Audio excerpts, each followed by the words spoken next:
톡톡톡의 최쌤입니다. 오늘은 토양 12 처방서 해석 방법에 대해서 이제 할 건데요. 들어가기에 앞서서 요즘 문의가 많이 들어오는 가전정에 대해서 잠시 말씀드리겠습니다. 가전정은 동계 전정을 쉽게 하기 위해서 8마디에서 10마디 정도 남기고 전정을 하는 것인데요. 반드시 해야 되는 필수 작업은 아닙니다. 그런데 낙엽전인 지금 이 시기에 하시면은 잎에 있는 양분이 모두 해소되기 전이라서 저장 양분 축적이 불량해지기 때문에 만약에 가전정을 하신다면 낙엽 후에 하시는 것을 권장드리겠습니다. 참고하시고요. 토양 검사는 의뢰하셨나요? 곧 분석 결과가 이제 나올 텐데요. 처방서를 받기는 받아도 이제 무슨 뜻인지를 알기 어려우실 수가 있어서 오늘은 12 처방서를 이해하는 방법을 좀 알려드리도록 하겠습니다. 오늘 예시로 보실 처방서는 올해 심은 노지 비가림 샤인밭이고 10월 중순경 의뢰한 토양 분석 결과입니다. 맨 위에 경지 현황부터 맨 아래에 비료 추천량까지 하나하나 살펴보도록 하겠습니다. 먼저 처방서 맨 위를 보시면 경지 현황이 나옵니다. 이 밭의 면적은 3,343제곱미터로 약 1,000평이고요. 토양 유형 그리고 토성, 배수 등급 등이 이제 표시가 되어 있고 토양 특성을 이제 풀어서 간단히 설명을 해 놓았습니다. 이 밭은 배수가 좀 약간 양호한 편입니다. 아래에 보시면 토양 분석 결과가 막대 그래프로 이제 나옵니다.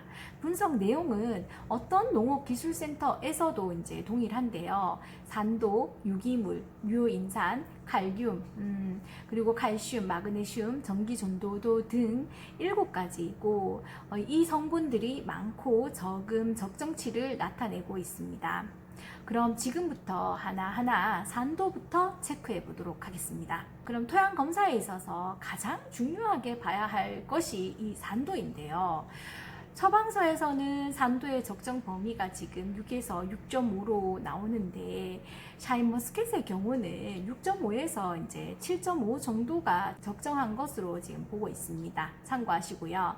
토양은 우리가 음전하루를 띄고 있어서 양이온이 붙게 되는데 토양 산도라는 것은 토양에 수소 이온이 붙어 있는 정도를 나타낸다고 생각하시면 됩니다. 양이온이 붙을 자리에 수소 이온이 많이 붙어 있을수록 산성이 강해지고 그리고 수소 이온이 적을수록 알칼리입니다. 그래서 그 정도를 1부터 14까지로 이제 나타내고 7이 이제 중성으로 봅니다. 그 미만을 산성, 그리고 초과를 알칼리로 이제 표현을 하는데요. 우리나라 토양은 모재가 산성암이라서 원래 대부분 산성 토양인데요. 그러다 보니까 정부에서 산성 토양을 개량하기 위해서 토양 개량제로 석회를 무상으로 지금 공급하고 있습니다. 그러다 보니까 심한 산성 토양은 거의 없습니다. 이 밭의 경우처럼 오히려 석회를 매년 너무 많은 양을 살포하다 보니까 알칼리 토양이 되는 경우가 발생하게 됩니다.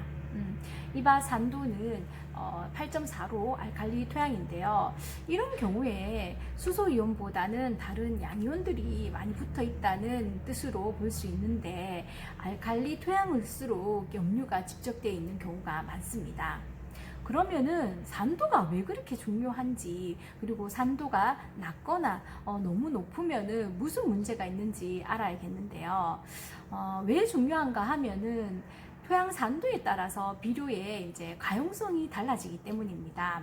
양분 유효도를 이렇게 참고해 보시면은 산도 8까지 나와 있는데요. 산도가 6에서 7 사이일 때 양분 유효도가 가장 높은 것을 보실 수가 있습니다.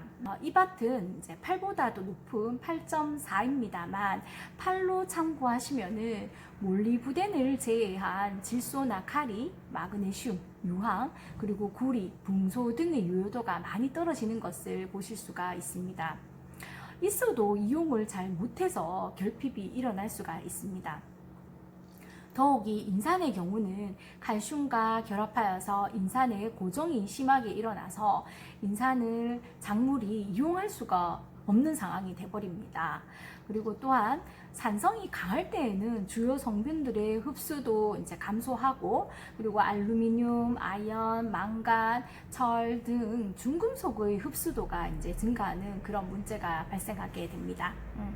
이러한 양분 요도의 문제들 때문에 토양 산도가 아주 중요합니다. 그래서 산도가 6.5 이하로 낮을 때에는 석회를 사용하여서 산도를 올려주고, 산도가 이밭처럼 높을 때에는 유황이나 질산을 이용해서 산도를 조절해 주는 것이 이제 필요하겠습니다. 다음은 유기물입니다. 다행히 이 밭은 유기물은 충분하네요. 다음은 유연인산입니다. 인산의 적정 범위가 200에서 300인데 663입니다. 이 밭은. 이렇게 인산이 많아도 토양 산도가 이 밭처럼 너무 높으면은 칼슘과 결합하여서 인산이 고정되어서 이용을 못한다는 그런 뜻입니다. 따라서 불용화되어 있는 인산을 가용화할 수 있도록 토양 산도를 맞춰주는 노력과 함께 인산이 있어도 이용을 못하니까 인산을 또 공급해 주어야겠죠. 12관계는 조금 이따가 비료 추천량을 보실 때 설명을 또 드리도록 하겠습니다. 다음은 이제 양이온 세 가지인데요. 칼륨과 칼슘, 마그네슘입니다. 토양 양분들 사이에는 이제 상호작용이 있는데, 상대 이온의 흡수를 촉진하는 것을 상조작용이라고 하고, 흡수를 억제하는 것을 기량작용이라고 합니다. 그림을 참고해 보시면은 빨간색으로 연결되어 있는 것은 기량작용이고, 그리고 파란색으로 연결된 것은 상조작용을 하는 그런 원소들입니다. 예를 들면은 K, 카리가 많으면은 붕소, 질소, 마그네슘, 칼슘의 흡수를 방해하겠죠. 이렇게 양분들의 상호작용 때문에 이제 적정 시비가 필요합니다. 포도에 있어서 카리, 칼슘, 마그네슘 이 세 가지 양이온의 적정 비는 1대 5대 2인데요. 이 밭의 카리가 4.01, 마그네슘이 4.5로 이 밭은 카리와 마그네슘이 비슷합니다. 원래는 1대 2여야 되잖아요. 이럴 경우에 카리가 너무 많아서 마그네슘과 칼슘이 적정치 이상이 있지만 두 성분의 결핍이 일어날 수 있다는 것입니다. 그리고 포도에서는 양분 결핍이 대단히 잘 발생하는 성분이 이제 마그네슘인데요. 참고로 마그네슘과 고토는 같은 말입니다. 마그네슘은 엽록소 이제 구성 성분이고 인산의 이동을 돕는 역할을 하고, 그리고 결핍이 되면은 광합성 양이 줄고 인산의 흡수가 나쁜 경우가 이제 많습니다. 따라서 포도는 봄에 황산고토를 시비를 하고요. 생육기에도 6월부터는 황산고토, 관주나 연면 시비로 고토 결핍이 일어나지 않도록 신경 쓰셔야 하는 그런 성분입니다. 다음은 전기전도도입니다. 전기전도도는 흙이 전기가 얼마나 잘 통하느냐는 건데요. 전기전도도가 높다는 것은 쉽게 생각하면 남아도는 양분들이 많다는 뜻입니다. 흙은 양분을 보유할 수 있는데요. 앞에서도 말씀을 드렸듯이 토양은 음전하이기 때문에 양이온이 붙게 되는데, 양이온이 붙을 수 있는 그런 한계를 양이온 교환 능력이라고 합니다. 토양마다 다르지만 우리나라 토양은 근본적으로 흡착될 수 있는 양이온이 적은 그런 토양인데요. 이런 토양에다가 비료를 넘치게 주면은 남는 양분은 남아 돌게 되고, 남아도는 양분이 많으면은 전기 전도도, 즉 염료 농도가 높아지게 됩니다. 이 밭도 이제 칼륨의 경우 적정치보다 7배가 많고, 칼슘, 마그네슘도 적정치보다 많습니다. 그러니까 당연히 전기 전도도도 높게 나오겠죠. 결과를 보시면은 이 이하가 적정 범위인데 3.7로 높은 편입니다. 그러면은 전기 전도도가 높을 때 또 어떤 문제가 있는지도 알아야겠는데요. 이해가 쉽도록 극단적인 예를 들면은 토양 전기 전도도가 높다는 것은 염류가 많다는 것이고 토양에 소금이 많이 뿌려져 있는 상황이라고 보시면 되겠습니다. 이런 경우에 뿌리가 양수분을 흡수하기가 어렵고, 심하면은 뿌리의 수분이 오히려 밖으로 이제 빠지겠죠. 그래서 비료를 너무 많이 주어서 염류가 집적이 되면은 뿌리 장애로 양수분 흡수가 원활하지 못하고 염류 집적 장애가 생기게 됩니다. 이러한 문제는 이제 과수는 가채류보다는 덜 민감하기는 합니다만 신경을 쓰셔서 늘 내토양 상태가 어떤지를 관찰을 하시고 적정 시비를 하셔야겠습니다. 염류를 제거하는 방법은 여러 가지가 나와 있는데요. 실천하기가 쉽지는 않습니다. 근본적으로 제거하는 방법은 염류를 제거할 수 있는 그런 녹비작물을 재배하는 것인데요. 시험 결과 옥수수 재배가 제염 효과가 큰 것으로 나타났습니다. 포도 수확을 일찍 하는 대형 하우스의 경우는 수확 후 옥수수를 심어서 염류를 제거해 볼 수도 있겠습니다. 또 유기물 시용이나 킬레이트제 사용 등 여러 방법들이 있는데요. 실제로 적용을 하시려면 여러 가지를 검토해 보시고 내가 가능한 방법을 찾아서 적용해 보시면 좋겠습니다. 이렇게 이제 산도부터 전기 전도도까지 7가지 분석치를 이제 모두 보았고요. 다음은 비료 추천량을 보도록 하겠습니다. 여기에서 추천되는 양은 밭 전체에 대한 추천량이고 비료 성분과 대비 중 각각 한 종류만 선택을 하여서 사용하셔야 합니다. 먼저 질소질 비료인데요. 여기서 궁금하실 것이 비료 추천량은 나오는데 왜 토양 검정 결과에 질소질 분석치는 왜 없지라는 의문을 가지실 수가 있습니다. 질소질은 이제 식물체가 살아가는데 필요한 성분 중에서 가장 중요한 성분으로 그러면 질소를 넘치게 주기 때문에 이제 문제가 되지만은 수량과 품질을 위해서는 절대적으로 부족해서는 안 되는 그런 성분입니다. 이렇게 중요한 질소의 분석치가 없는 이유는 유기물의 많고 적음으로 질소 성분을 판단할 수 있기 때문에 유기물 분석치로 이제 대체합니다. 유기물은 이제 질소의 저장 탱크이고요. 흙 속의 질소 95% 이상이 유기물에 이제 저장이 됩니다. 따라서 유기물 분석으로 질소를 판단을 하고 질소질 비료를 추천을 합니다. 그럼 질소질 비료 추천을 보시면 요소와 유한 2가지로 나와 있는데요. 둘 다 하시라는 것이 아니고 아까도 말씀드렸듯이 요소와 유한 중에서 하나를 선택하셔야 하는데요. 요소는 질소질이 46%가 들어있는 비료이고 유한은 질소가 21%가 들어있는 비료입니다. 그러다 보니까 요소가 유한보다 추천량이 적습니다. 이 밭의 경우는 토양이 이제 알칼리 토양이라서 요소보다는 이제 유황이 함유되어 있는 유안을 사용하여서 산도를 조금 낮춰줄 수 있는 것이 이제 효과적이겠습니다. 다음은 인산질 비료입니다. 인산은 성분 중에서 가장 까다로운 성분입니다. 산도에 민감해서 토양 산도가 6 이하이면은 철과 알루미늄과 결합하여서 불용화가 되고 7.5 이상이면 또 칼슘과 결합하여서 불용화가 되어서 이용할 수 없는 그런 상황이 됩니다. 또한 이동이 잘 안 되는데요. 질소가 1년에 150cm 이상 이동될 때에 인산은 고작 4cm 밖에 이동이 안 된다고 합니다. 이렇게 인산은 흡수하기도 어렵고 이동도 잘 안 되는 그런 성분인데요. 인산은 뿌리 발달을 또 좋게 하고 발화나 이제 꽃눈 분화에 영향을 주고 포도의 산미를 줄이고 성숙을 촉진하여서 품질을 좋게 하는 역할을 하기 때문에 중요한 성분입니다. 이 밭의 유효인산이 적정치보다 이제 2배 정도로 많지만 알칼리 토양이라서 인산 고정화가 이제 심하여서 이용하기가 쉽지가 않습니다. 근본적으로는 인산을 작물이 이용할 수 있는 토양 산도를 만들어 주는 것이 이제 필요하겠고요. 인산은 많지만 지금 당장 이용을 못하니까 이용할 수 있도록 인산질 비료 시용이 또 필요하겠습니다.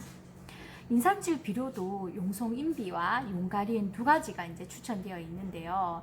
인산질 비료는 구형성인 용성인비와 수용성인 과석이 있습니다. 구형성이라는 것은 유기물이 분해될 때 나오는 그런 산에 의해서 이제 분해되는 것이고, 분해가 느린 완효성입니다. 수용성은 물에 녹을 수 있는 속효성입니다.